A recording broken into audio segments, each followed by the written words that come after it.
Hi everyone, you've chosen a hugely beneficial day to join us because I'm here with Munjal Shah, the co-founder and CEO of my all-time favorite app, Health IQ. Thank you so much for being with us, Munjal. Oh, hey, thank you for having me. So before I go crazy and tell everyone about Health IQ, can you tell us about what you guys are doing and why it's so important? You know, we are trying to increase the health literacy of the world.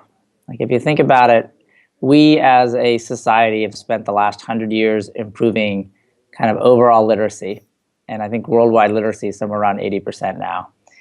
And I think the next 100 years, though, is going to be about health literacy. Like, you know, as people are moving up kind of Maslow's hierarchy of needs here, and like you now have housing and you now have food, and places like China, people have jobs that didn't have them and came from the countryside. Health is becoming kind of the next frontier of what people want to do. And, you know, we have the saying that, you know, knowing isn't doing, but you can't do what you don't know. And so kind of knowing and literacy is a prerequisite for really being healthy. And so we kind of started there and said, let's see if over the next 100 years, we as a company can improve the health literacy of the entire planet. And you've shared before that those that have a Health IQ score that's high are hospitalized 50% less than those with a low score. Yeah, so you know what we found is that especially if you ask really detailed questions, people just don't know them unless they've really taken an active effort in managing their own care and managing their own health. And so if I ask you, is dark chocolate better than milk chocolate? You know what? Everybody knows that. It's been blasted through the media. It's actually a question that doesn't tell me much about how health conscious you are. But if I ask you what's the saturated fat percentage of coconut oil, like you really only know that if you sat there and said, all right, I'm going to look at other oils and canola to cook for my family. Oh, there's olive oil. Oh, it's great for these reasons. It's bad for these reasons. Oh, there's also coconut oil. Oh, it's great for these reasons, but it has high saturated fat. Like it just represents a journey you went on. And if we ask you hundreds and hundreds of questions like that, we have found that we really can get at whether you just kind of heard it on the news or this is really something that you're trying to take care of yourself better each and every day.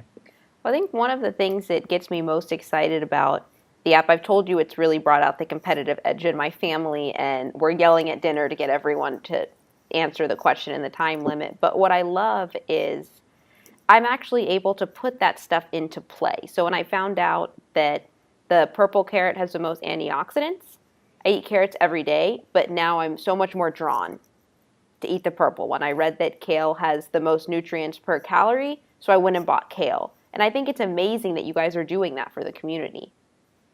Yeah, you know, we call it active learning in the app. So every time you answer a question, there's a little explanation as to why. And, you know, if you read the reviews in the iTunes store, most people don't call it an assessment app, even though that's kind of what it is. It's a quiz app, right, that tests how much you know. They call it a learning app. And it's because those little bite-sized chunks are kind of how most people want to learn. They don't want to just read a long article or do that. They just want to learn. And we also believe kind of the dopamine rush of like, I got it right, I got it wrong, actually makes you remember it. It actually makes you remember the facts more because there's just some circuitry in your brain that works differently when you have that chemical rush in addition, which you don't get when you're just reading an article. So. How are you guys currently measuring growth for the app? Because you just released a web version too. Yeah, we did. And they're integrated, so you can play on the web, and then you can play on your phone, and you can play kind of any which way you want. But we have about 750,000 people that have taken their Health IQ already. Actually, maybe 850,000 now. I haven't looked it up, but people really enjoy the idea of getting their Health IQ. It's a broad consumer interest. Now, it's not for everyone. There are people who really, one of our core philosophies behind Health IQ is that we wanted to change the world's health not by harassing and cajoling those who don't care, right? Like this is the strategy of almost every other health app out there. They're like, I am going to get the people who don't care to like finally go and exercise because I think if my app just nags them enough, that's what was missing in their life. I'm like, really? Like, how many people raise their hand and say, I'm not being nagged enough, please nag me more? Really? Like, nobody wants that. And we said, instead, let's just create a way that we highlight and celebrate those doing it right. And maybe through that aspirational model, we incentivize more people to want to be like that than kind of putting them down and saying you're doing the wrong thing and you really should take care of yourself and all the normal things that they do. And so we're looking at this very celebratory, again, kind of highlight model. In fact, in the near future, you're going to see us go to every city and literally give an award. Yeah, I mean, we're going to start setting up tours. I mean, it'll be another 3-6 months before we do this, but we're going to start setting up tours where we go and give a plaque award to the person with the highest health IQ in every city and try to get them their local newspaper and their local kind of recognition and just kind of, again, celebrate those doing it right. And it won't necessarily just be the healthy. The people who have high health IQ are really in two groups. They're what I call healthy, health conscious, been healthy their whole life, kind of just always had good habits. And then there's the unhealthy health conscious, the person who was diagnosed as diabetic, but then really did change their life. And in some ways, I believe that second group are even bigger heroes than the first group. You make the shift. You make the shift, and and they're being judged every day because maybe now that they have diabetes, they're kind of heavier, and so everybody looks at them and goes, "Oh, you have diabetes because you're heavier." And you're like, you know what? You never get credit for not getting sick, and you really don't get credit for not getting sicker. Yet it's a lot of work to do, and these people just deserve some recognition for that.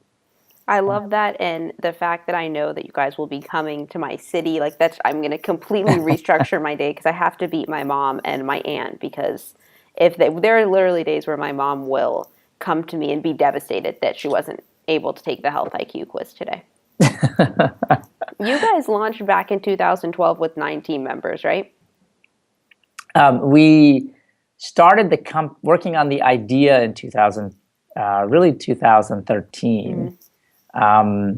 And we formally actually incorporated the company and started working on the product in late 2013. And then worked on it through all of 14. So it's about a year and a half. Have 8 co-founders, right? Right, yeah. What's that like? There was a small group of 3 or 4 of us who started it. But one of the things I found was even the first 4 or 5 people when a team's that small really end up being co-founders spiritually and emotionally. And so at some point, I think we all realized, why do we need to be exclusive or greedy about this title? These people have truly earned it. I mean, they worked here day and night just like we did to get the product out. There was no difference, really in kind of the effort they put in. And so we just said, you know what? Everybody who joins the company prior to launch, we're going to call a co-founder. And Very that's cool. what we did. So, yeah. I've recently been learning that hiring is a huge part of a company's success. How do you approach hiring of when and how to bring on new people? We have 2 things we do. First is we won't hire you unless you're health conscious. So you literally, if you look at our website, it says, please go take the health IQ test in the app, take a screenshot of your score, and email it to us with your resume. If you don't get at least elite, which means you get in the top 20th percentile, we're not going to consider your resume. So that's step 1. You can't even join us. Okay, I have step 1. Ready. All right. Yeah, unless you're already one of us, you can't join us. And then the second part, and that's because in startups, it's so much easier to build a product if you're already in some way the customer. People say, oh, I'll do focus groups and surveys and all that. But I mean, you can't focus group survey every last thing. Something you just have to decide. And if you're the customer, you will tend to decide those things easier. So the second part that we do is a while ago, I changed my entire hiring strategy. My first 2 companies, I didn't do it this way. But I realized it really didn't work as good as I wanted it to. And so in this one, what I did was I asked people to write something called a brag sheet. And we send them the brag sheet of every single employee in the company to date. And literally a brag sheet is every accomplishment you've ever had in your entire life. So it could be you won the spelling bee in 2nd grade, we're put it on your brag sheet. I was robbed. I was actually really close to winning some of those contests. And people put whatever they achieve, or any achievement counts. If you're a homecoming queen, fine, put it on there. It's not so easy. You had to somehow elbow somebody out of that thing to get there. Like it's still something you achieved. If you said I was born with this um, disease and kind of managed it well, put that on there. If you finished a marathon, put that on there. Like we and what we do is we look at that because a lot of times, especially here in Silicon Valley, there's a lot of what I call success by association.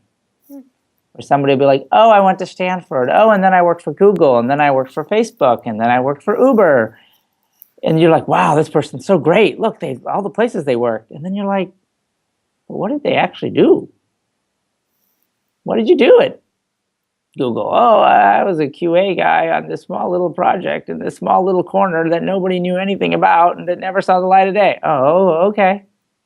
Oh, okay. At Uber, I did this little time. I'm like, what? So we ended up creating this way of saying, we don't want to measure people by their kind of success by association. We want to measure them by their track record of being successful. And so we literally don't even look at the resume very much. I mean, we still look at it, we just glance, but we look at this brag sheet and you have to submit it before you can get an interview.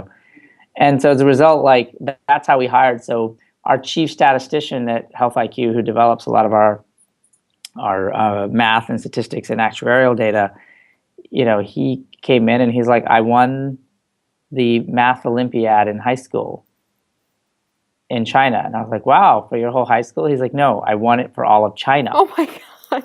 And I was like, well, okay. I'm like, well, I guess you're pretty good at math.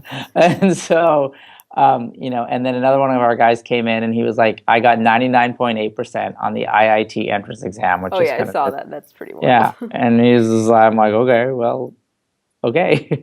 A million people take it and you got 99.8%. And so that's what we look for, is truly kind of outstanding in some dimension.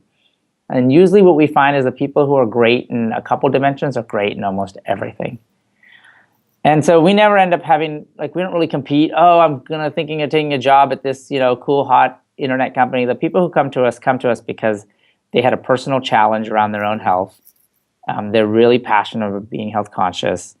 Brett, one of our engineers, is an ex-Google engineer who wrote the early code for the back end of Gmail. He was 320 pounds and lost 120 pounds before he joined us. Wow. So he's like, look, I'm here because I really want to share this message and I believe. And so, anyways, that's kind of the alternative approach that we use, is the brag sheet plus really this alignment to being health conscious. Have you gotten any random funny responses on the brag sheet that really stand out? Yes, but I'll probably keep them to myself. It's amazing what people have done. But actually, none of it negative, I would say. It's just kind of unusual what's considered a win. But yeah. The biggest response I get, though, is there are a set of people that are like, I don't understand why you're asking for this. They're like, you know what, I learned more from my things I lost at than what I won at. And I'm like, that's true, but if your whole life you never won. Yeah, if you're just losing, there's some problems. I'm like, you've learned a lot, but take, not something we want. So, there are people who kind of get very flustered when we ask for the brag sheet. And they're like, oh, I can't believe you're even asking me for this. I love that idea. Yeah, so. I just read a great quote in the first round review from Scott Crabtree, where he explained that today, exceeding expectations is simply just meeting them.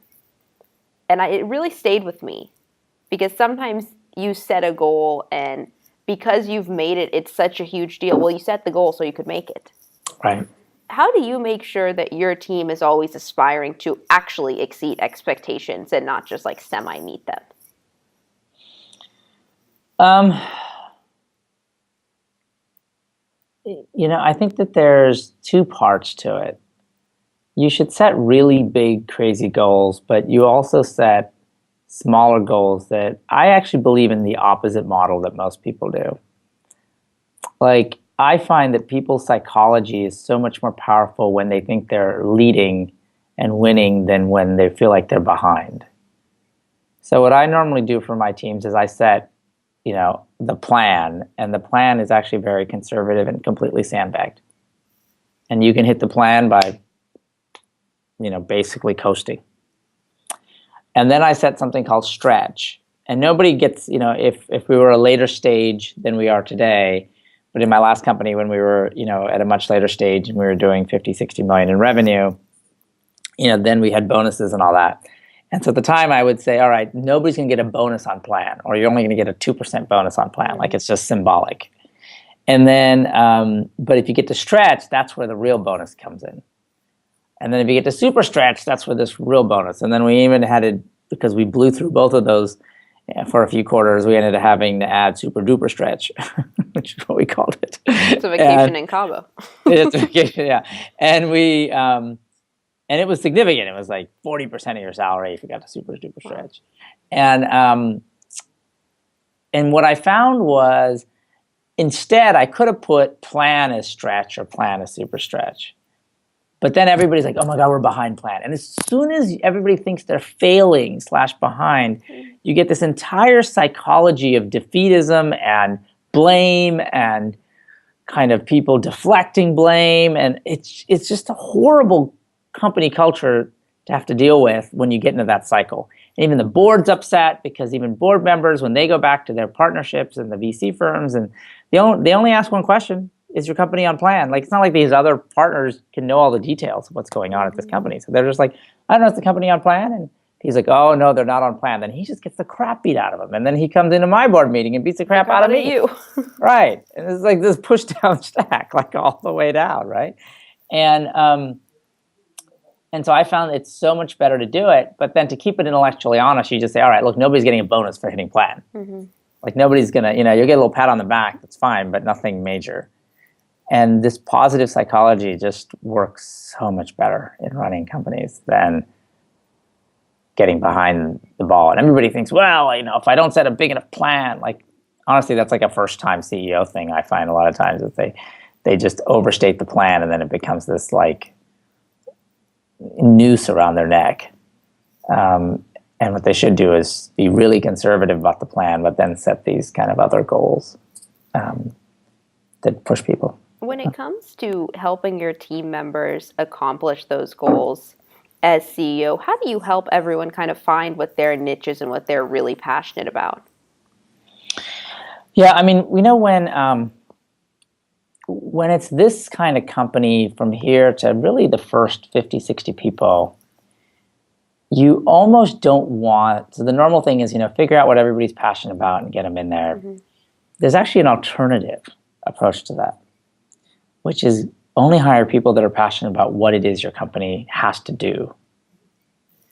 Because you actually don't have enough time to deal with the dispersion. Like, you can't be like, oh, you're interested in that, I'll set up a project. We're like, there's only 50 of us. If we don't row this boat across the lake, we are all dead. like it's really, really simple. I'd love to entertain your, other side project interest and give you 20% time, but I'm sorry. Like, if we don't all row this boat, we are all dead. And so, in a way, sometimes I like that. Yeah, I mean, and Google, they always had a 20% time. By the way, I mean, I worked at Google after they bought my last company, and there's no such thing as 20% time. Like, 20% time is called Saturday.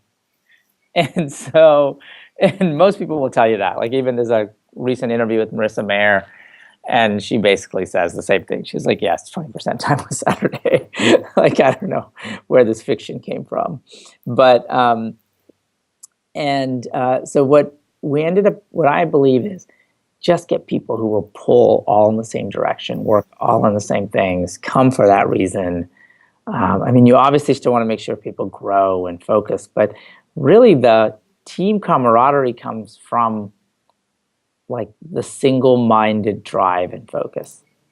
The times the team here has been most excited, people have been working the hardest is, as we're getting ready to launch, it's kind of when everybody's going in one direction on the same thing.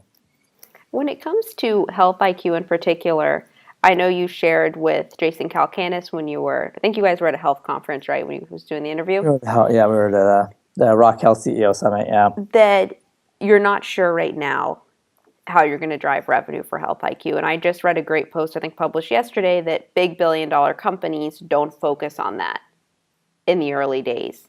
Is Right, that right. something that you guys are I read talking that about from often? Todd Todd Francis? Yeah. Francis. Just, yeah, Todd was in my office not too long ago. Yeah, just read Um, that this morning. he's a crazy health activated guy, by the way.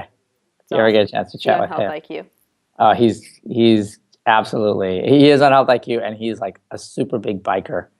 Um, even, I mean, like, I looked on Strava, and there's this one hill climb around here, and I used to bike race when I was a kid. So I mean, I biked a lot, and I mean, he's probably 10, 15 years older than me, and he killed me. Like, it wasn't even close. So I was like, oh my God, he's really fast. But no, he said billion-dollar companies don't focus on that. I mean, I think that you do eventually have to focus on it. I mean, I think that's a little bit of a fiction, but I think you can first make sure you have a good core. Right? People got to love the product. And what we found is the health conscious really do love Health IQ. Like, they spend a lot of time on it. Yeah. Clearly you and your family are there. So a third of the users come in, and they spend 170 minutes in the first 2 weeks taking questions. Like, that's a lot of time. Um, and then they continue, and they take, we estimate in kind of 6 months, they've already will have hit 400 or 500 minutes. Like, they just come in, take a few minutes every day, and that's kind of what they do. So I think the first step is just making something that somebody cares about. Not everybody has to care about, but somebody cares about. So, In light of raising capital for your third company, why did you decide to do that versus bootstrap it? um, there's actually two reasons for it. I think one is, or three reasons, I should say. Um, one is, you truly, if it's all your own money, it has all these weird behaviors you end up with. Oh yeah, Like, that's think about it, true. you're like, oh my God, I paid that guy. I could have bought a car with what I paid that guy. He didn't freaking do anything. Like, it actually creates this weird, if it's all your own money, everybody thinks it's good, but it also makes you a little too tight with it, with the reins. Because you're like, I told my kid we couldn't buy that, and then that schmuck, like you don't want that. You want somebody else's money in there just to get the psychology right. Second, it's actually a good validation that your idea. I've seen too many second time, third time entrepreneurs use their own money on a dumb idea. It's just weird, but because there's no cross check to like make sure your idea is vetted a little bit, you just end up like convincing yourself, oh, it's great. And you have all the hubris of having come off a success, which does not help, by the way. Like, it really doesn't. Like, you really have to be like, okay, like, I'm a beginner again. Let me think I'm a beginner again. Like, that's actually why going to health was so useful for me, because as much as I knew about being an entrepreneur, I'm like, I know nothing about health. And so I kind of treated it like I was an auto worker retraining for my next job. And so, we spent a good part of 2013, we read 700 journal articles in health. I took a class in endocrinology at Stanford. Like, we spent $50,000 on a survey surveying 20,000 consumers on just their general health attitudes. I just assumed I knew nothing, and just said, I'm just going to learn like I'm, a college student again. And so anyway, and then the third thing is just, kind of, it does help to attract people to say, hey, the investor's involved, and they're doing it. But you don't. It isn't always good, and isn't always necessary. You don't save that much, by putting in your own money, because ultimately you're still going to have to raise a bunch of money to build a real company. How different was it raising money at this point in your career versus when you were 26? For the Series A, it was different because people would just give you money because of what you've done. But once you get the first kind of round, this, for us, it was the $5.3 million round that we announced. But as you raise kind of the next round and the next round, I've seen this with a number of other folks, it's no different. Like, if the business is working, you'll get money, and if it's not working, you won't. What are your thoughts, speaking on the Series A? Everyone's been talking about the seed rounds and the Series A rounds. What is your take on that right now? I think Well, think of it this way. In fact, I was giving this advice to somebody the other day.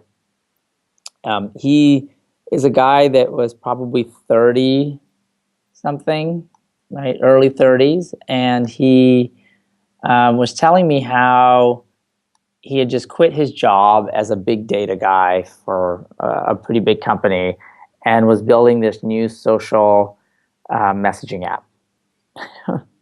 And he wanted to like hit it big and pull off the next Snapchat.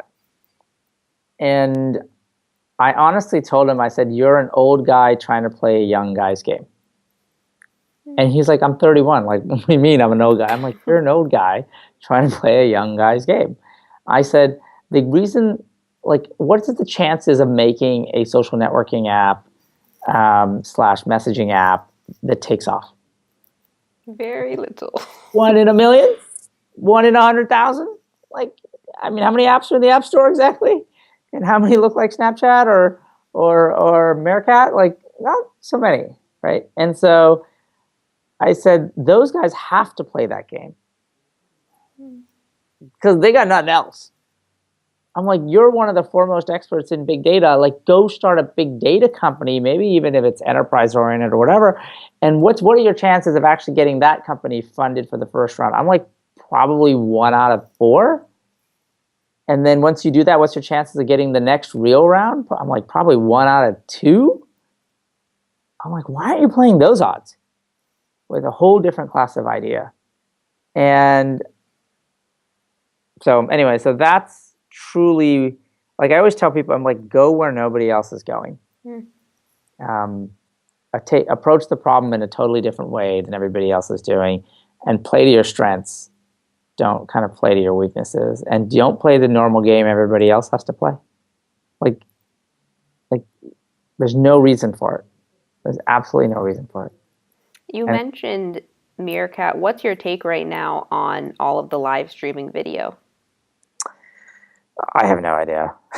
I met the CEO of it the other day at dinner, but and somebody was asking him his vision for it too, and I don't really. I have come to the belief that on some of these consumer things, they're just really hard to figure out. Like, I mean, Health IQ is super sticky for the health conscious.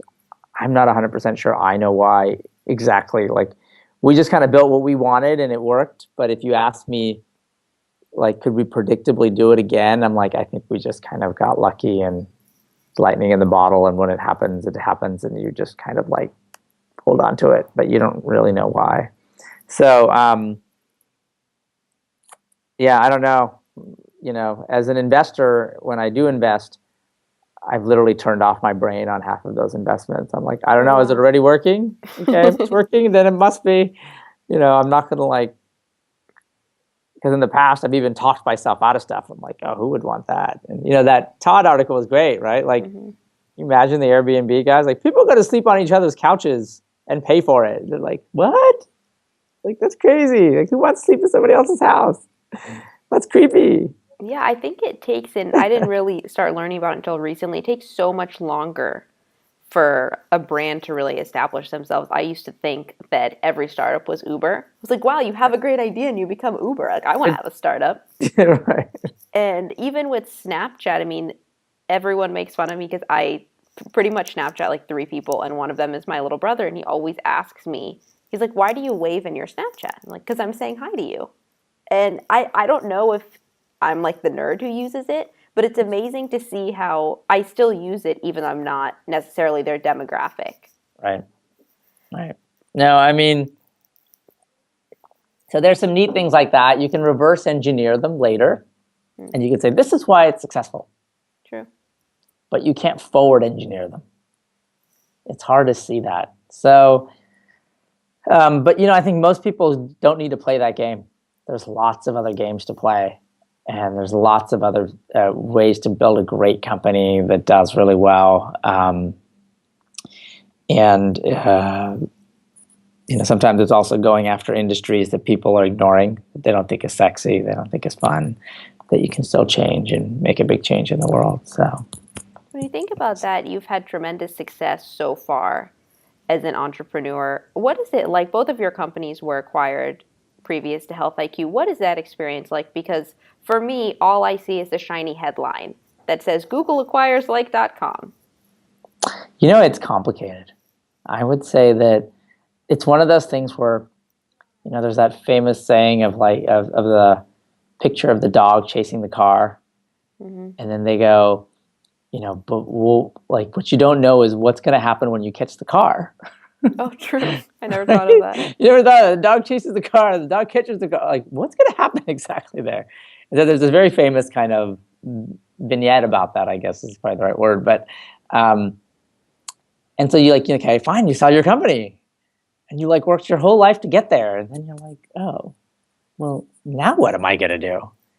And so there's a couple things. I mean, at first, there is a lot of mixed emotions when you sell. And you're like, this was my baby, and I worked really hard on it. And then you want it to, you had a vision for it growing up. And sometimes it does, but a lot of, 90% of the time it doesn't, because the acquirer has different plans or they do different things with it. And it's not really their fault or not their fault. Like, you made a trade. You gave them your company. They gave you a bunch of money. You can't have both. And actually it just took me a while personally to even come to that realization that I'm the one who did this. Stop changing it. Right. I'm like, I sold it. It's not mine. It's done. And so that's the first part where you have very mixed emotions, because you really got passionate about building what you were building. It wasn't just about the money. In fact, it really wasn't about the money that much at all. The second thing you realize is then I took about a year off. I thought I was going to take 3-4 years off. And I went through that entire process. And to be quite candid, I got depressed in that year. I felt bad about myself. My self-esteem took a hit, all because I realized I was the person who built. And if I wasn't building, I wasn't happy. Yeah, and even little things would bother me. I'd go to my kid's soccer game, and some other mom would be like, "Oh, it's so nice you came and watched soccer in the middle of the afternoon on a Tuesday," and I'd be like, "Great." And then the second time I'd see that same mom, she'd be like, "Oh, wow, you found another time to come." And then the third time she'd be like, "So, does your wife work?" Right. She's like, "Do you have a job?" I'm like, "Oh my God, what?" This woman thinks I'm a deadbeat. That's crazy. And, but, I guess I was like, I am unemployed, but it's a different kind of unemployed. And then the third thing you don't realize is it has an impact on everybody else around you. So, my son, I used to go to these cocktail parties and people would be like, "Oh, that's great. How's it kind of taking some time off and being retired?" And they'd always say it in this congratulations, but also this I hate you kind of tone of voice. And it was always a mixed kind of thing. And one day my son, who was 7 at the time, ran up, held his finger like this at the guy and said, "My papa sold his company to Google," and he was in the newspaper. Aww.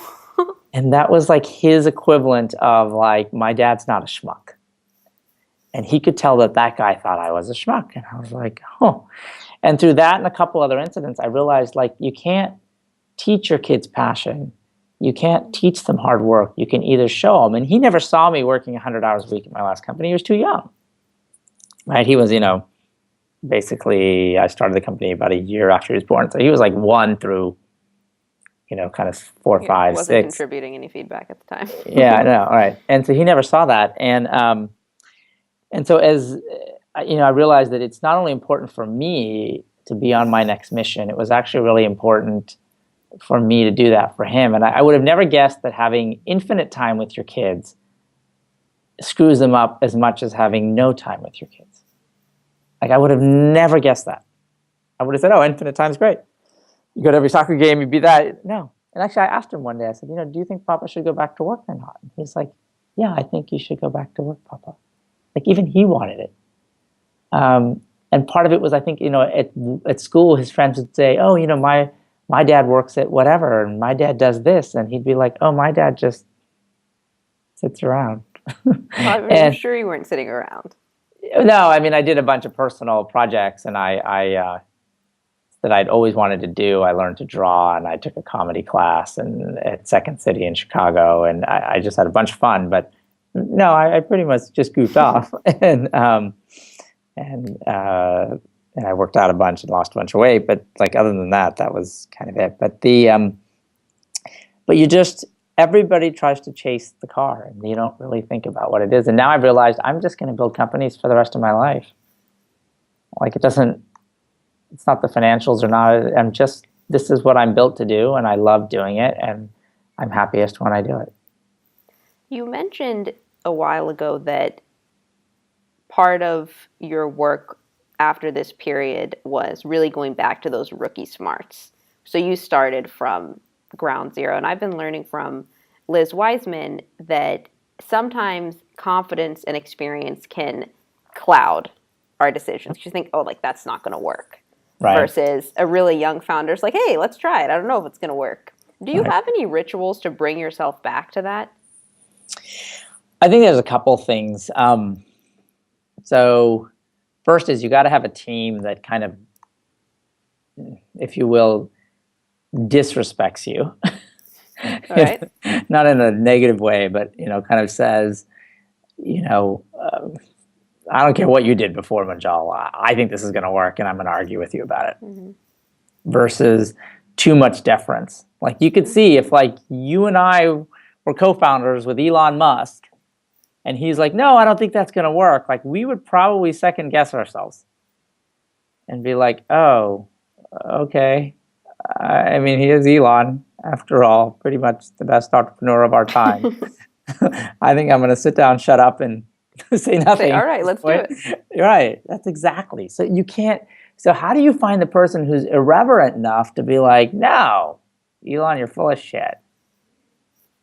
Not easy. Even just saying that, I feel like I'm nervous. Yeah, right. Exactly. So, it's not an easy thing, and it's hard to find that person. And that's the true kind of co-founders that you want, who kind of have that ability. So one is you don't try to like do it yourself. You'd use others to do it, because you can always, like one of the great things, if you can generate a reality distortion field, all of the kind of the Jobsian model, 99% of the time you can get yourself caught in your own distortion field.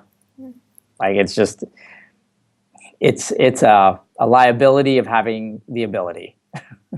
Like there's just no way you can generate one without kind of have a high risk of getting caught in one. And caught in your own one. And so that's kind of one element. The second thing is, let the data guide you. Like there's a lot of times I'm like, I don't think that'll work, but we can try it. And if the data says it works, then it worked. Like, what are you going to do? So that's probably the bigger part about it. So even after we launch Health IQ, like we just look at the data. Like every meeting is just, okay, we tried that. We ran that A/B test. We're constantly running A/B tests. And so you don't see them because you're obviously stuck in one A/B or another, but we're just constantly learning. And you just have to build a learning organization that kind of just keeps going again and again. When it comes to learning, what are some ways that you're constantly learning, or some tools that you use? There's not per se any tools, but I'm learning a ton about, like, I'll give you an example right now. We're learning a ton about the stickiness of the app versus the stickiness of it on the web version we just launched. It's exactly the same product. It's exactly the same content. It has very different stickiness. We're like, wow, we didn't do a thing different. That's true. Actually, I still use it on my phone. Yeah, it's just I never thought of that. The platform makes that big a difference. I'm like, I intuitively knew the platform made a difference. I didn't know it made as big a difference as I'm seeing in the numbers. So I literally just learned something new. We're developing a watch version, so I don't know. What? Yeah, for the Apple Watch. You'll be able to take a question a day, keeps the doctor away. That's kind of going to be my little slogan for it. And oh God, I wasn't going to get one. Now I feel like I need one. You're going to have to get one. It's just, actually, we're going to set it up so that there'll be 4 blocks of time in the day, and if you open the app on your watch, it'll try to give you questions related to that time period. So like breakfast questions in the first block and lunch questions in the second block, and so we'll do all that. It's going to be about breakfast. I always eat cake for, oh my God, I'm stressed. I'm telling you, the app is like so real in my life. You're eating cake for breakfast? Yes, but it's healthy cake, so I eat cake for breakfast every day. I live by that motto. Really? This week it's flourless chocolate cake, yes. Oh, wow. Actually, it's always chocolate. I've made vanilla a couple times, and I just deeply regret it every time. I'm coming over for breakfast. So yeah, so we're just constantly experimenting and learning. That's probably the easiest way to do it. So I saw a great talk before we go. I have to mention this. I thought it was so interesting. You did a lot of research on superpowers Uh-huh. back in 2012, right? Yeah, I presented it at the Lay Web conference. Yeah. And I was so interested as you shared that the 10 superpowers that people want aren't really what you think Right, yeah. they are. So one of them was people weren't interested in the future, right? And you thought they were going to be. Yeah, or I'm trying to, there was another one I think it was really surprising. It's been a while since I even reviewed that talk, but it was one of the things was if you could have the ability to literally read another person's mind, you thought everybody would want that. And like people don't, you know. And there's a lot, you know, but the ability to like be there for somebody else, they did That want. was pretty cool. Yeah. You know, so it's truly these kind of social comfort things they want, not these Machiavellian kind of get one up on the other guy sort of things, which is kind of surprising in a way because you'd think, oh, you know, like if you could read everybody's mind, you could pretty much negotiate and make a ton of money doing no matter what you did, right? I mean, you could just go to the poker tables in Vegas and pretty much win. So people didn't want that. It was truly this sense of connected and belonging. You know, the other one we did is we did a big survey. I don't know if I put it in that talk about what people were good at. And so you said, you know, am I strongest at being intelligent, being funny, being caring towards others, whatever. And it said, I strongly agree that, you know, I am, I somewhat agree, I disagree, I somewhat disagree, and I strongly disagree, and there's, you know, one in the middle, so 5 levels. Almost nobody would say, oh, I'm sorry, am I above average in being intelligent? And it was like, I'm strongly above average to I'm, you know, below average. In intelligence, nobody would say they're below average. And only a few would say they're a little bit below average. Versus on things like how disciplined are you with your diet or exercise, everybody would say they're below average. I actually thought it would be the reverse. Yeah, no, it's like, it's almost like it's an excuse. It's like, oh, I'm just bad at this. I get it. Mm-hmm. But it's socially okay to admit that. It's somehow not socially okay to admit that you're not intelligent. Like that was the most extreme. But also it wasn't socially okay to admit anything that would get you kicked out of the tribe. Like almost nobody would say, I'm not trustworthy. I'm below average in my trustworthy levels. Nobody. And we came up with this idea because there was like, you know, unique insight that said 80% of people say they're better than average drivers. So I was like, right, oh, okay. I'm like, let's just get the curve for everything on what percent think they're better than average. And that's where this experiment started. And it just taught us a ton about psychology.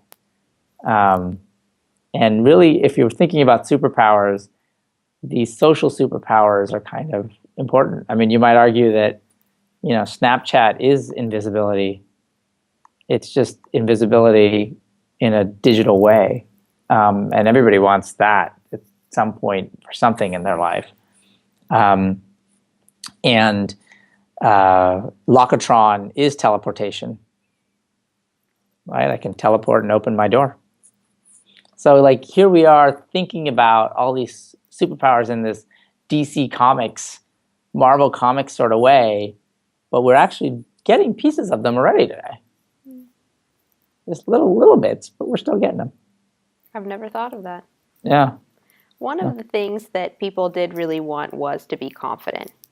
Yeah. And something that I really admire about you is you have this light confidence. Joanne Wilson just described great entrepreneurs who are bullish about their idea and ready to tackle it as being light, so they're not bogged down by whatever obstacles stand in their way. How did you cultivate that confidence? Does it take a long time? I've never heard that term, light confidence. That's kind of a new one, but she phrases it more like as if saying not light confidence, but that a person is light. So you're not going to come with health IQ and tell me all the negatives. You're going to tell me all the positives. Oh, I see. Um, I think the most important leadership skill, period, is optimism. So when I look to which managers I'm going to promote and who I'm going to make a VP, I've come to the conclusion that in startups, there is marginal value for the devil's advocate. You always find that person in rooms like, I'm going to play devil's advocate. I'm like, that's fine. But honestly, that's not really very valuable. That's true. Because the whole world is playing devil's advocate to a startup. Like the whole world is like, the whole world's like, it's not going to work. I don't need more people who say it's not going to work. You actually, and everybody's like, oh, you don't want a bunch of yes men. I'm like, look, it's not about yes men. It is about optimism. I even explored for one of my companies trying to figure out, because there are known psychological tests that you can give that actually test confidence. Not confidence, optimism. And like, I think one of them is you start a story out and you let somebody finish it. Like, two boys are crossing a frozen river. What happens next? And so, like, if 90% of people are like, and then they fell into the hole. You're like, okay. And but some people tell the story differently. And so there's these known calibrated ways to do it. But in general, I found that optimism is everything. It is the superpower you want more than every other superpower. And you can't be unrealistic about optimism either, though. You have to be pragmatic and optimistic. And that's the hard part that you have to strike, which is, and I always tell people, they're always like, oh, all these investors told me my idea was bad. I'm like, did a customer tell you your idea was bad? And if they say, no, a customer didn't, then I'll be like, keep going. If it's, but if a customer told you, then I'm like, listen. And so that's kind of the distinction that I would draw between it, which is just, and then when you say light confidence, I don't know, to me, it's just, I focus on optimism.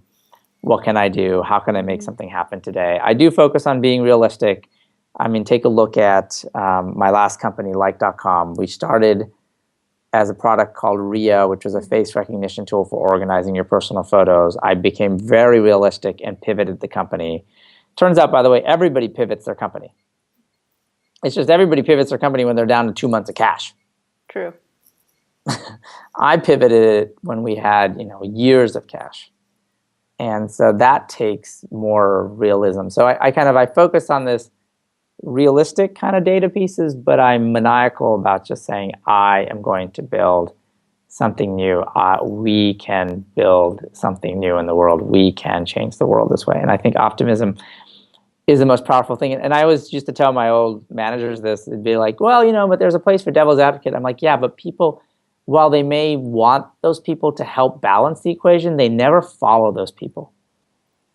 Like, imagine, I was joking, like, imagine if Gandhi was sitting there going, I don't know, man, just to play devil's advocate, those guys might shoot us, so maybe we shouldn't march. Just wanted to bring it up, just so we know. Like, really? Would you follow that guy? I'd be like, no, I'm not following that guy. So nobody follows the devil's advocate. Even though there's a place for him in the world, it's just not a role we follow. Leadership role. Yeah, and it's not the leader. And so the leaders must, by definition, be optimistic, because that's what people want to follow. When you talk about leadership and following through, it just makes me think of the future. Let's say we're here, it's 2018, you guys are doing the tour for the top health IQ participants, and I've just won the worldwide one because I'm the best health IQ. I'm the best health IQ person. What do you want? We're having a conversation about health IQ and what you guys have accomplished. What do you want us to be talking about? My first step is I want everybody in the world to know their number and to at least be aware. Like, this is my health IQ. Like, today, your FICO score, your credit score, whatever, but you don't even know your health IQ. Like, that should just be a number everybody should know. It should just be something that, like, people at least every now and then think about. And second, ideally, we should create a meritocracy around it. Like, I do think that those with high health IQ should be getting certain things cheaper that they're not getting cheaper today, right? Like and partly because they're subsidizing those who are not. Mm-hmm. And health IQ is not genetics. It's not anything you can't control. It's 100% in your control. Like, it's fair to, I think, create a meritocracy around this, because especially with the internet, like, you can't be like, oh, I didn't have access to that information. Like, everybody has access to the internet. I always today. say that. Right? Everybody has access to the internet today. And so, I mean, at least, 2 billion people in most of the countries, and, soon to be far more than that. And so, yeah, I just think that's the opportunity is creating this new metric for the world, and then increasing people with it, and then celebrating them emotionally, and then celebrating them financially. Mm-hmm. If you don't get, our company was codenamed Health Equity Labs a while back, and one idea was like, if you don't develop diabetes because you manage things correctly, some of that may be luck and genetics, and some of that may be effort, right? A lot of effort. So, a ton of effort. But because you took that effort, you're going to save the healthcare system $60,000, let's say. Easily. Hell, probably a lot more than that. But you can't use that money to send your daughter to college. But you earned it. You worked for it. You did something to avoid that $60,000 expense on behalf of those. But it's not your asset. And we're like, why not? Like, it's like your home equity. It's your health equity. Like, you built it up. Like, I don't know. So we have this kind of belief of really saying there's a new crop of heroes, and we just need to find and celebrate them. By the way, they're mostly women. Chief health officers. I love it. They're mostly chief health officers, things like that. All right. Well, my reward then I don't need the $60,000, but since I'm going to be like the worldwide one, I'll just take an ocean view farm with all natural food. So just like fit that in a small way. Munjal, I have to say, as a huge Health IQ fan, there was very high stakes for this interview, and you really knocked it out of the park. It's one of my favorite I've ever done. Thank you so much for being here. Thank you for having us and helping us to share the mission that we're on. I really appreciate it. How can everyone stay tuned with the work you guys are doing? Download the app and use it every day. That's probably the first step, I'd say. And then through that, you'll see little things keep popping up into the app. And if you get an Apple Watch, download our Apple Watch version when that comes out, and so on and so forth. I love it. You guys are just on Twitter, Health IQ app, right? Right. Yep. Perfect. Thank you so much. All right. Take care.